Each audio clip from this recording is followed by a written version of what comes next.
Olá, meus amores do sétimo ano. A Pro está de volta com mais uma aula. E na nossa aula de número 48, nós iremos falar sobre o quê? Sobre essas palavrinhas, mas só com S e mais com IS. Muitas vezes a gente confunde, a gente não tem tanta certeza de quais palavras a gente usar. Temos o A com H e acento agudo e o Azinho, que pode ser um artigo ou uma preposição. Vamos também estudar sobre mal com L e mal com U, certo? Então vamos lá. A primeira regra é para a palavra mas apenas com S. Então, mas é uma conjunção. A classe gramatical dessa palavra nós vamos classificá-la como uma conjunção, que ela é usada quando ela é sinônimo de porém, ou seja, quando eu puder substituir mas só com S pela palavrinha, que é outra conjunção. Porém, aí sim eu vou usar mas, certo? Então, mas é uma conjunção adversativa, ok? E ela dá ideia de quê? Ideia contrária. Observe o exemplo. Ela estudou, mas não tirou uma boa nota. Então, esse mais está dando ideia contrária por quê?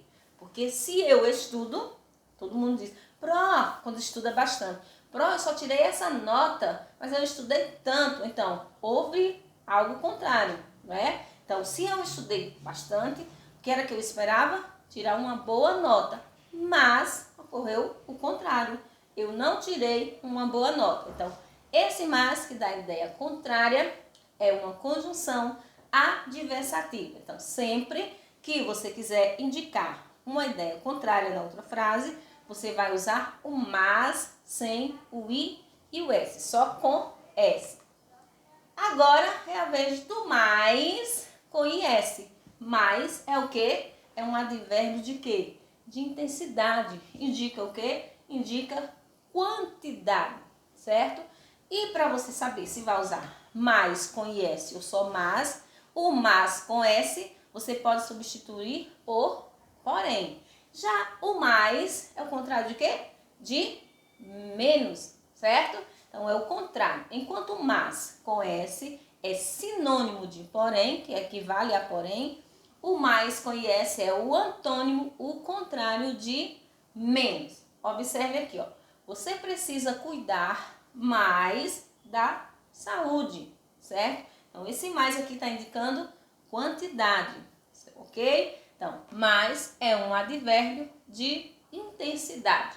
E mais, somente com S, é uma conjunção adversativa. Lembrem-se disso. Quando eu pedir a classe gramatical de mais apenas com S, você vai me dizer que é uma conjunção. E mais com IS é um advérbio. Não precisa dizer que é um advérbio de intensidade, ok? A próxima palavra, ou seja, o conjuntinho de palavras agora que vem é mal com L e mal com U. Quando que eu vou usar o mal com L e quando que eu vou usar mal com U? Vamos lá.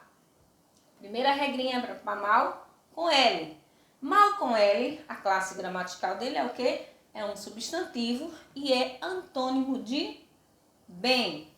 Por exemplo, ela falou mal de você. Nessa frase, ela falou mal de você, eu vou escrever mal com L, porque quando eu quero falar o contrário dessa frase, eu vou usar ela falou bem de você.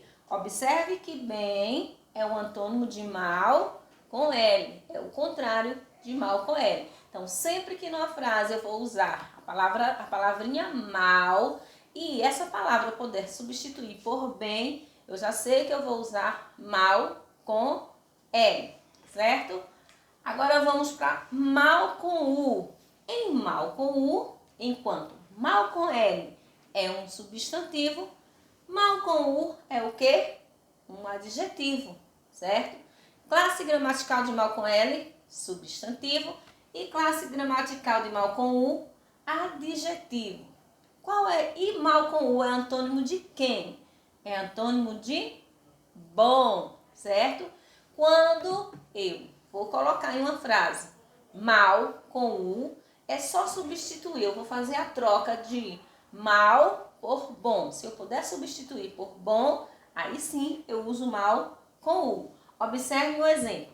Comportou-se como mau menino.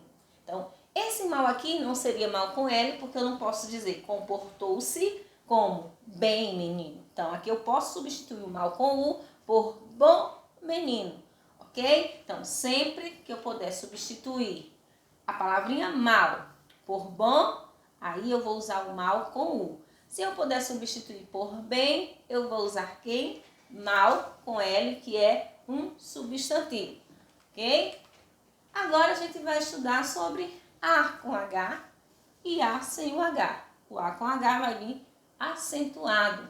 Na maioria das vezes o A com H é o quê? É do verbo haver, certo? Então vamos ver qual é a regra para A com H.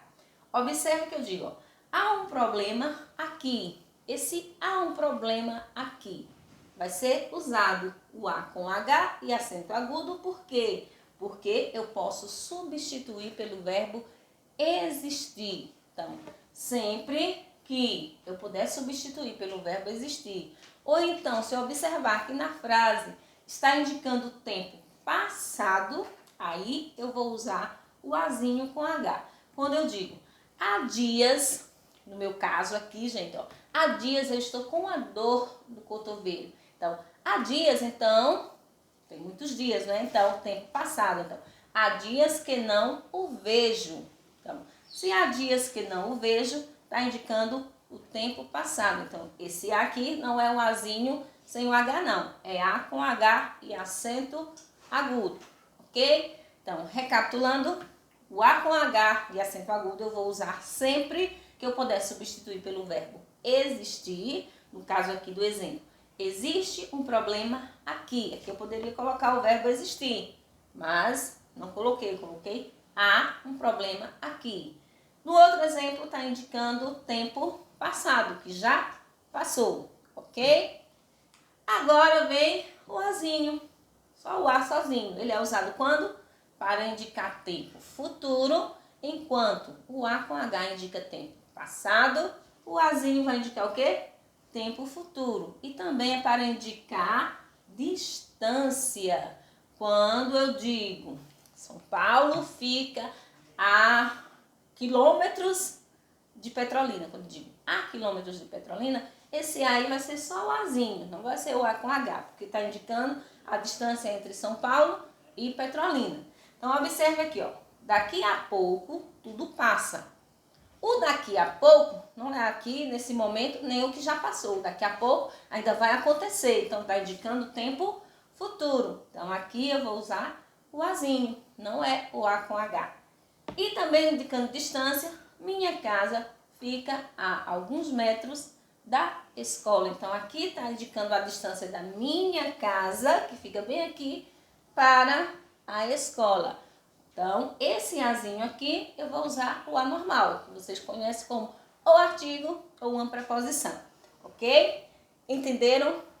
Certo? Então, a gente estudou mas com S, mas somente com S. A gente estudou, o que mais? Mal com U, mal com L. Estudou também o A com H e o Azinho sem o H, certo? Então, nossa aula termina aqui. Um beijo a todos e fiquem com Deus.